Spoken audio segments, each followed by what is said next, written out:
एक वस्तु जो हमारे जीवन को दूषित कर रही है वो है मांसाहार।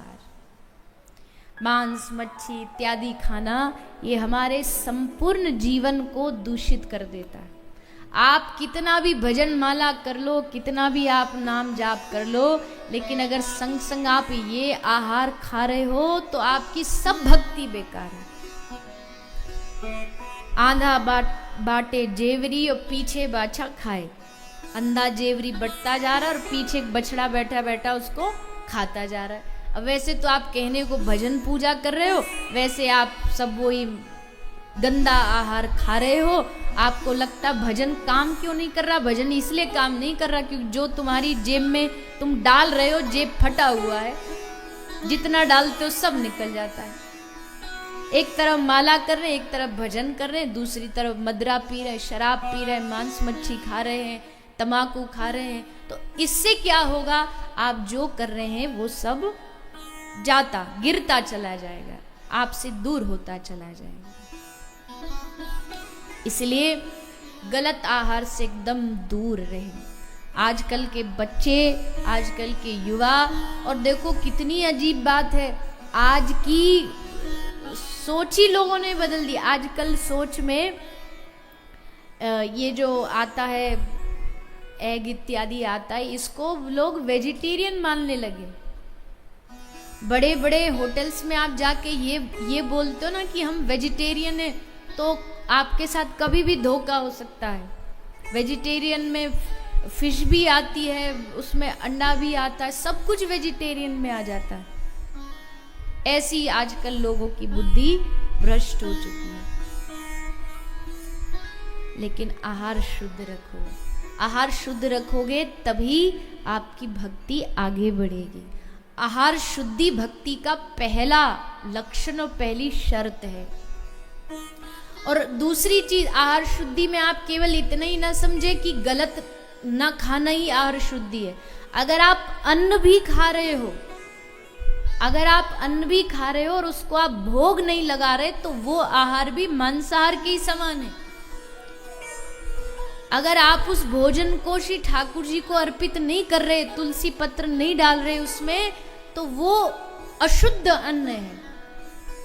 आप पानी पी रहे हो पर पानी को आपने भोग नहीं लगाया, तो आप घर में लाख प्योरीफायर लगा लो, वो प्योरीफायर आपके पानी को शुद्ध तो कर देगा पर पवित्र नहीं कर पाएगा।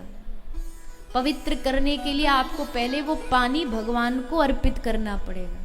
आप लाए बाहर से बिस्लरी का पानी, बढ़िया पैकेज ड्रिंकिंग वाटर आपको लगा, अरे ये तो बड़ा बढ़िया प्योरीफाई करके दिया, उसको केवल उसमें से कीटाणु मारे हैं, उसको पवित्र नहीं किया गया। पवित्र आपको करना पड़ेगा। तुलसी अर्पित करिए उसमें। तुलसी नहीं है तो मन से, गले में कंठी होती है उसको स्पर्श कर लीजिए और मन से ठाकुर जी को भोग लगा के उसको पा लीजिए। फिर वो पानी पानी नहीं रहता, फिर वो पानी अमृत समान बन जाता है। आप सोचिए ना, मंदिर में जो पंडित जी एक कटोरी में पानी देते हैं, क्या बोलते हैं उसको? चरणामृत। तो उस पानी में और आपके घर के पानी में क्या फर्क है? अब पानी तो वो भी है, पर वहां उसको चरणामृत बोलते हैं, यहाँ ये सादा पानी है। दोनों में भेद क्या है?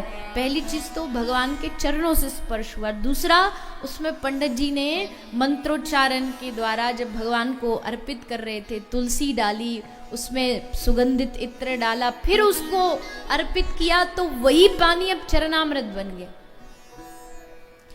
तो वैसे घर में आप जो भोजन, प्रसाद, पानी, सब आहार लेते हो, इसको पहले ठाकुर जी को अर्पित करिए, भगवान को अर्पित। और ये कहना ही नहीं पड़ेगा। आपके घर में कोई छोटा सा बालक हो तो क्या उसकी मैया को कहना पड़ता है कि इसको दूध पिलाओ या इसको भोजन कराओ या अब इसको नहलाओ?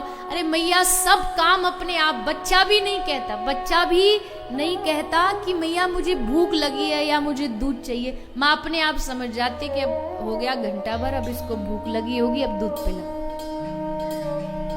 ये क्यों ये भाव मन में आया? क्योंकि आपको उस बालक से प्यार है, अपनापन है कि ये मेरा है। पर ठाकुर जी की जो घर की आपकी विग्रह मूर्ति, अभी उनसे अपनापन नहीं है, अपनापन नहीं, इसलिए तो उनको घर में ताला लगा के चले जाते महीना महीना भर पिकनिक मनाने के लिए। तुम यहीं विराजो, हम जा रहे घूमने, तुम यहीं विराजो, जो रूखा सूखा जो खाना चनौरी मिश्री वो सामने रख देंगे, तुम ये खा लेना।